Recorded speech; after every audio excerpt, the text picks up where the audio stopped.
pourquoi dans Genèse, il est celui qui t'a créé. Dans Exode, il est l'agneau pascal. Dans Lévitique, il est celui qui a été sacrifié pour toi. Dans Nombre, il est celui qui connaît chaque tribu nom par nom. Dans Deutéronome, il est celui qui est le prophète du peuple. Et dans Josué, il est celui qui t'amène de l'esclavagisme vers la terre promise. Dans Juge, il est le grand conquérant. Dans 1 Samuel et 2 Samuel, il est celui qui appelle les gens dès l'enfance. Et dans 1 roi et 2 rois, il est celui qui te donne la victoire sur les ennemis qui t'ont écrasé autrefois. Dans 1 chronique et 2 chroniques, il est le grand archiviste. Dans Esdras ainsi que Néhémie, il est le rebâtisseur des choses qu'on a détruites.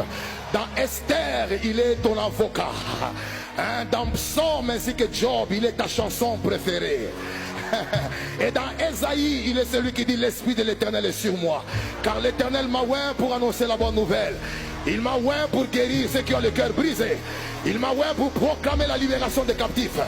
Et dans Jérémie, il est celui qui dit avant que je ne t'eusse formé dans le ventre de ta mère, je te connaissais. Dans Lamentation de Jérémie, il est celui qui dit mes bontés se renouvellent chaque matin.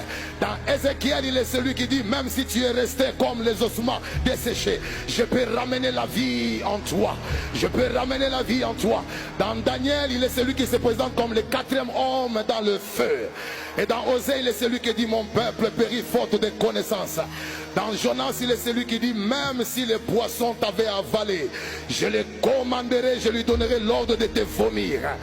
Et dans Habakkuk, il est celui qui dit même lorsque la prophétie tarde, attends-la car elle s'accomplira.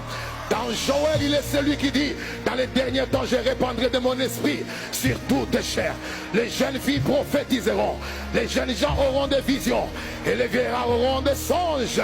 Et dans Malachie, il est celui qui dit vous verrez de nouveau la différence entre ceux qui me servent et ceux qui ne me servent pas.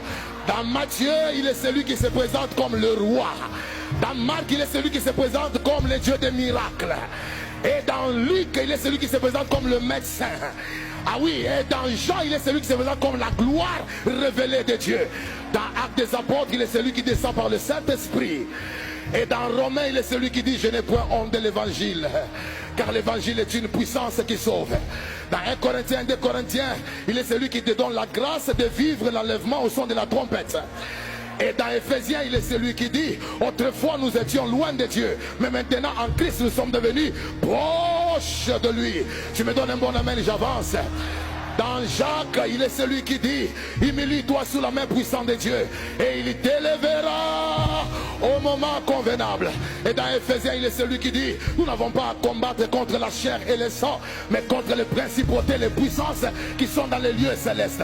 Dans 1 Thessaloniciens, il est celui qui t'enseigne la loi de la pureté. La loi de la pureté. Dans 1 Timothée de Timothée, il est le Dieu des jeunes.